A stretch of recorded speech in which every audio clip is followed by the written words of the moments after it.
Good evening and welcome to PTA financial. आइए सबसे पहले ग्लोबल देख लेते हैं और उससे पहले ये देख लेते हैं कि आज हुआ क्या। तो जैसा कि मैंने सुबह में आपको अपडेट किया था कि बड़ा गैप डाउन खुलेगा और जहाँ पे मार्केट ओपन हुआ मार्केट ऑलमोस्ट वहीं पे, हाँ बैंक निफ्टी में थोड़ी सी रिकवरी दिखी थी, निफ्टी तो एकदम फ्लैट वहीं पे रह गया पूरा दिन।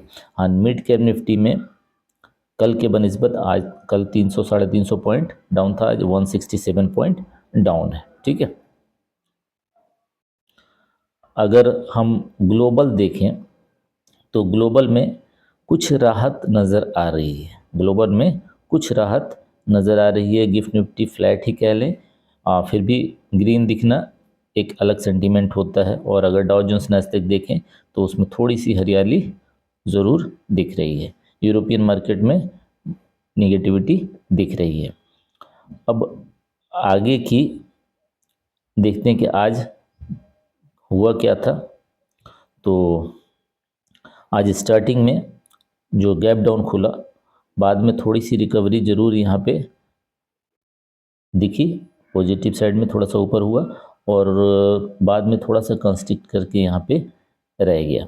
अगर एडवांस की बात करें तो 908 स्टॉक एडवांस कर रहे थे और उसके अगेंस्ट में 1605 स्टॉक्स डिक्लाइन कर रहे थे। तो अभी भी प्रेशर मार्केट में है।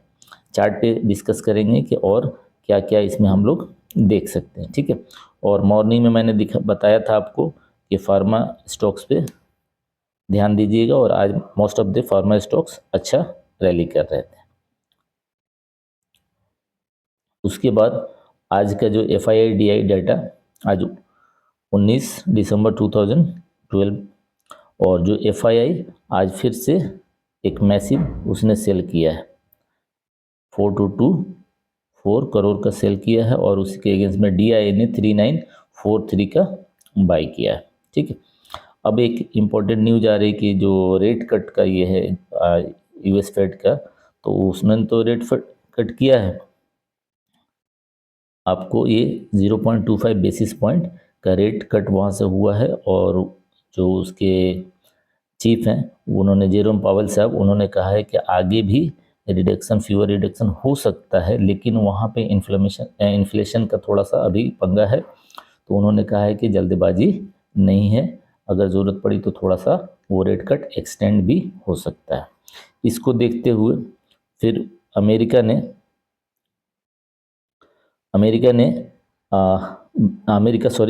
Bank of England sorry bank of England ने अपना रेट को अनचेंज रखा।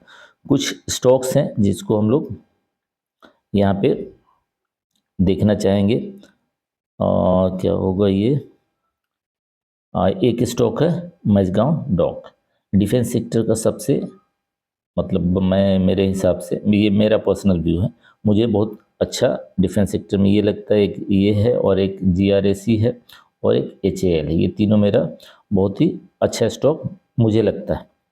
इसके साथ एक न्यूज़ है कि इंडियन नेवी ने नेक्स्ट जनरेशन सबमरीन को इंट्रोड्यूस किया है और वो जॉइंटली मैजगांव डॉक और TRDO ने जॉइंटली डिज़ाइन करके डेवलप करेंगे। और इसके चार्ट में भी देखेंगे ना तो एक राउंडिंग बॉटम फॉर्मेशन हो रहा है। अगर आप लंबे टाइम फ्रेम पे, डेली टाइम फ्रेम पे थोड़ा सा चार्ट को बड़ा करके देखेंगे तो एक अच्छा सा फॉर्मेशन दिख रहा है। एक और स्टॉक है बिरला सॉफ्ट। तो बिरला सॉफ्ट में कोटक म्यूचुअल फंड ने अपना स्टेक को बढ़ाया है, तो ये एक पॉजिटिव न्यूज उसके लिए है। एक और स्टॉक है मैनकाइंड फार्मा, इसमें भी बड़ी अच्छा एक चार्ट बना है और ब्रेकआउट भी हो रखा है, तो चार्ट को आप मस्ट स्टडी कीजिएगा। और एक स्टॉक मैं अपने एक फैमिली मेंबर के डिमांड पे अभी एनालिसिस करने वाला हूं जिसका नाम है कोल इंडिया। उन्होंने रिक्वेस्ट की थी कि भाई सर थोड़ा सा इसको देखिएगा, तो हम लोग देखेंगे। और फोकस कहाँ पे करना, IT सेक्टर के स्टॉक्स पे हमें फोकस करना है। ठीक है, चलिए देखते हैं चार्ट, स्टार्ट करते हैं निफ्टी से। और ये देख लीजिए, ये भाई मेरा सॉरी यहाँ पे ये भाई ने कमेंट किया था, ये किया था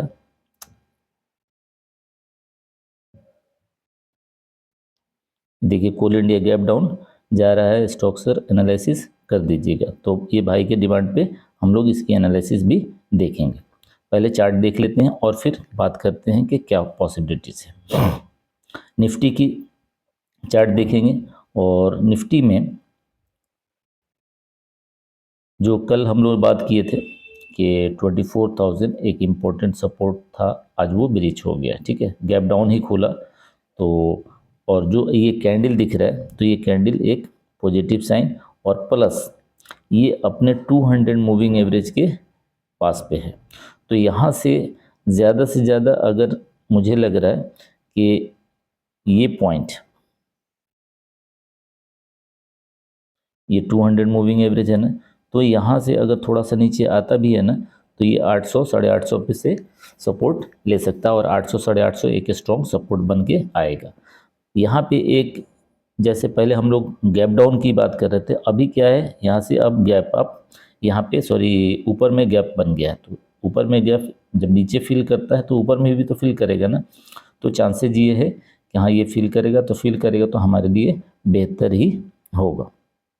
ठीक है, अगर इंटरडे चार्ट देखें इनका, तो इंटरडे चार्ट में कुछ भी नहीं हुआ सर, 24,000 के ऊपर ही निकलेगा और तब जाके ये जो गैप है, ये गैप आपका फिल होगा। मतलब यहाँ से 24 अभी जहाँ पे है 961, यहाँ से मान लीजिए कि आपको 150 से 200 पॉइंट ऊपर को दिख रहा है और ऊपर में कहाँ जाएगा, तो 24,800 के बाद ही हम लोग अपना स्टैंस चेंज करेंगे। फिलहाल यही लेवल बन के आ रहा है। आइए बैंक निफ्टी देखते हैं। बैंक निफ्टी में बहुत पहले हम लोगों ने बात की थी कि हाँ गैप फिल होता है और आज वो गैप फिल हो गया। यही वो गैप था जिसके बारे में बात की जा रही थी। अब इसमें भी बैंक निफ्टी में भी क्या हुआ कि नीचे का तो गैप फिल कर दिया, लेकिन ऊपर का भी गैप यहाँ पे ये बाकी है। तो ये गैप बहुत बड़ा नहीं है, 200 पॉइंट का, और एक इम्पॉर्टेंट रेसिस्टेंस भी है 51,800 और उसके ऊपर में 52,000 के ऊपर में निकलेगा तो फिर चांसेज है कि ऐसे चला जाएगा। लेकिन इनका जो 200 मूविंग एवरेज का जो सपोर्ट है वो कहीं निकल के आ रहा है बड़ी नीचे, और ये बड़ी थोड़ा सा ख़तरनाक दिख रहा है। और कहाँ पे है, ये 50,400 पे है। तो वहाँ तक कुछ कह नहीं सकते हैं, स्टॉक मार्केट है, कुछ भी हो सकता है, लेकिन 51,200 से 300 ही याद रखिए। ये लेवल याद रखिए। अगर यहाँ से नीचे आता है तो फिर ये आ जाएगा इस पे। ठीक है, और ऊपर निकला तो 51,800 एंड देन 52,000, और उसके ऊपर निकलेगा फिर बहुत सारे लेवल्स पड़े हुए। आइए अब हम लोग कुछ स्टॉक्स की बात करें। तो सबसे पहला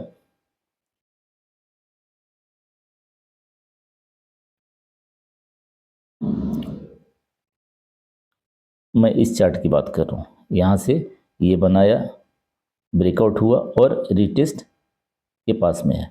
अब यहाँ से अगर ऐसा निकलता है तो फिर ये निकल जाएगा। ठीक है, ये चार्ट के बेस पे, और प्लस इनके पास न्यूज़ भी है जो कि मैंने अभी थोड़ी देर पहले आपको बताया। उसके बाद हमारा है बिरला सॉफ्ट। बिरला सॉफ्ट में देखिए, इसमें भी अगर और पास में करके देखें तो यहाँ से देखिए ये इस पॉइंट पे था और अभी कहाँ है, ये हमारा एक सपोर्ट बन के आ रहा है और 200 मूविंग एवरेज कहीं यहाँ पे है। अगर इसके ऊपर निकलता है तो फिर ये निकल जाएगा। ठीक है, फिर आते हैं मैनकाइंड फार्मा। मैनकाइंड फार्मा में आप इसको ऐसे कर ले, यहाँ पे ये वाला यानी 28,830 के आसपास इसका एक ये बन रहा है। ब्रेकआउट आज हुआ है। कल अगर ये थोड़ा सा ऐसे आके और फिर ऐसे मूव दे तो हमारे लिए बेटर होगा। ठीक है, एक और स्टॉक है TCS, अच्छे लेवल पे आ चुका है। 42,050 के पास में एक अच्छा सपोर्ट इसका है। अगर यहाँ से निकलता है ऊपर तो फिर यहाँ से ऊपर जाएगा, एक चांस ये है। वैसे इनका जो सपोर्ट बन के आ रहा है एक 200 मूविंग एवरेज का, वो यहाँ पे है, लेकिन ये TCS है भाई, और यहाँ से एक ये पॉसिबिलिटीज है, और अगर कहीं यहाँ है तो फिर यहाँ से ये पॉसिबिलिटीज है। हम लोगों को दोनों ये और नीचे सबका ध्यान में रख के चलना पड़ता है। अब आ जाते हैं, एक भाई ने जो रिक्वेस्ट किया था कोल इंडिया का, तो कोल इंडिया का जल्दी से हम लोग फंडामेंटल एनालिसिस कर लेते हैं। कोल इंडिया मार्केट कैप 2,41,487 का है, और यहाँ पे एक चीज़ देखिएगा, इनका ये देखिए डिविडेंड 6.5%, ROCE 63%, ROE 52%, बहुत अच्छा स्टॉक है यार। और उसके बाद और इसके आगे देखते हैं तो वैल्यूएशन देखते हैं कि अभी वैल्यूएशन क्या ऑफर कर रहा है, क्या वैल्यू ऑफर कर रहा है क्या। तो यहाँ से देखें अगर, तो ये जो हमारा मीडियन लाइन है, मीडियन लाइन कहीं यहाँ पे है और जस्ट मीडियन लाइन के पास में है, तो इसको हम लोग फेयर वैल्यू कह सकते हैं। और ऊपर अगर हम देखते हैं तो इनकी सारी एडवांटेज यहाँ पे प्रोस में सारी चीज़, और कॉन्स में कुछ भी नहीं है। इसके पीयर्स में कोल इंडिया, वेदांता, NMDC, ये सारे इसके पीयर्स हैं। सेल्स की फिगर की बात करें तो यहाँ सेल्स फिगर में थोड़ा सा सितंबर में, ये देखिए यहाँ पे मार्च में 37,410, जून में 36,465, और सितंबर में क्या हो गया 30,673। अगर प्रॉफिट की बात करें तो प्रॉफिट में भी ड्रॉप आया है, तो ये थोड़ा सा एक कंसर्न है। अगर एनुअल बेस पे देखें ईयर ऑन ईयर, तो ईयर ऑन ईयर आपका ये अच्छा खासा बढ़ रहा है। अगर हम लोग 2020 से ही देखें तो यहाँ पे कितना ये है, ये देखिए 96,000, देन 90,000, देन 109, देन 138, देन 142। अगर वही प्रॉफिट की बात करें तो प्रॉफिट में भी वैसे ही इम्प्रूव कर रहा है। अब एक और चीज़ इसमें देखना है हम लोगों को, share holding pattern. Share holding pattern कैसा है देख लेते हैं और फिर इसके बारे में। शेयर होल्डिंग पैटर्न ये है, प्रोमोटर के पास 63% है, FII के पास 9% है, DI के पास 22.5% है, और पब्लिक के पास सिर्फ 5% है। तो ओवरऑल स्टॉक अच्छा है स्टॉक, लेकिन इस स्टॉक में हम चाहें तो, ये मेरा पर्सनली है कि हाँ हर पैरामीटर पे ये अच्छा जा रहा है, तो इसमें मैं, अगर मेरा व्यू पॉजिटिव है। आपको अगर ये करना है तो आप ड्यू रिसर्च ज़रूर कर लेना, और ये मेरी छोटी सी कोशिश है आपको बताने की। उम्मीद करता हूँ पसंद आया होगा। और भी भाई किसी को अगर कोई स्टॉक या कुछ भी ये चाहिए तो आप मैसेज कमेंट बॉक्स में जाकर अपना मैसेज कर दीजिए, और मैं कोशिश करूंगा उसकी स्टडी करने के लिए। मैंने जस्ट स्टडी किया है, आपको बाई सेल करना है तो अपने फाइनेंशियल एडवाइज़र से ज़रूर सलाह ले लीजिएगा। उम्मीद करता हूँ पसंद आया होगा। अगर पसंद आया तो वीडियो को लाइक एंड सब्सक्राइब करना ना भूलें। Thank you, good night.